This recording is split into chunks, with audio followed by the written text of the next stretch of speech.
This video will show you how to use the basic features of Google Draw. To create a Google Drawing, you need to be in your Drive. And once you've selected the folder where you would like to place your new drawing, you can click New, More, Google Drawings. This will open up a Google Drawing, and this is what you can work from. Now, the first thing you would do is you need to title your drawing so that you can find it later. I'll just call this Test for now. Along with adding all sorts of shapes and thought bubbles and text and little doodles, you can also add images to draw over or to add to your drawing. And there are a couple ways to do that.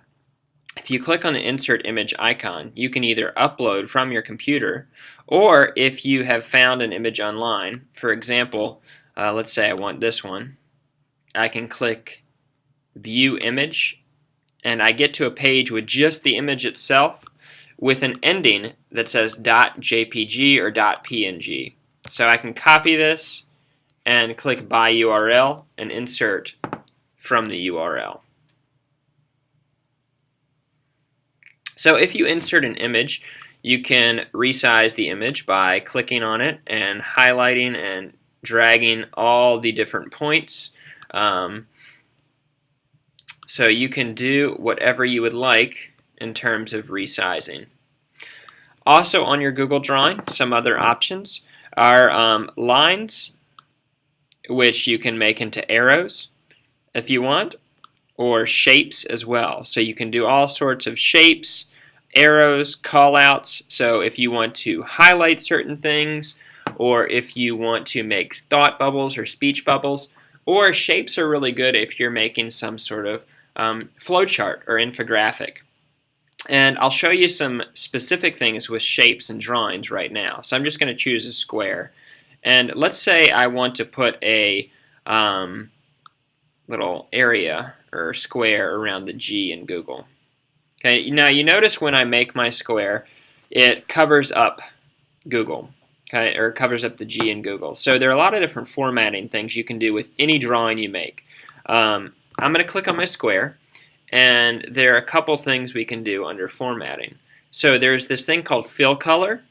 You can make your shapes transparent by clicking the transparent button.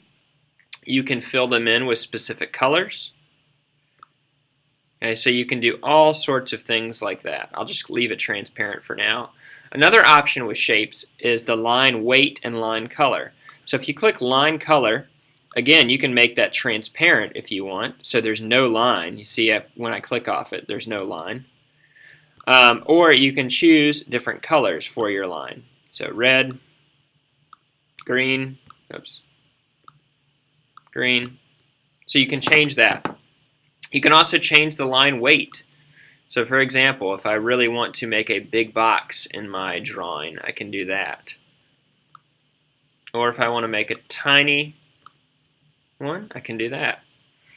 So those are some different formatting options that you can do with any sort of image or any sort of shape that you make. Now, let's say you're making some sort of infographic and you want to add text to this box for some reason.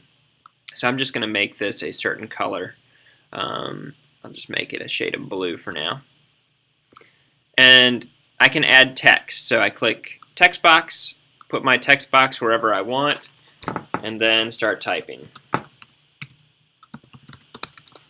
Okay, so this is how you would add text for a flowchart or some sort of infographic. And with the text, you can obviously change the formatting by highlighting it and choosing your different font size, your different font options, your different font style.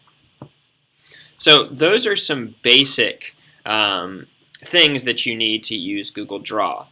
A couple things about design.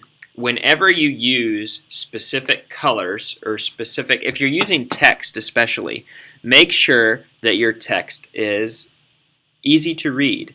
So really think about the color of the text and really think about where the text is located. Is it covering up something that shouldn't be?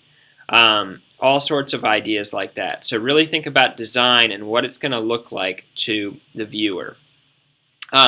One other thing that may be useful as you're using Google Draw is you can layer objects and items. For example, right now my box here is above this Google picture. If I wanted to send it to the background, I can hold Control and click on it, and then under Order, I can choose to bring it to the front, bring it forward, send backward, or send to back. And what this does is it layers all my different objects. So if I click Send Backward, it's going to go behind the Google image. Okay, so when I move it out of the way, you can see it's there. So this is a way to layer objects and get neat design effects that way. But those are some basics about Google Draw and designing using Google Draw. So feel free to use these, and if you have any questions, just let me know.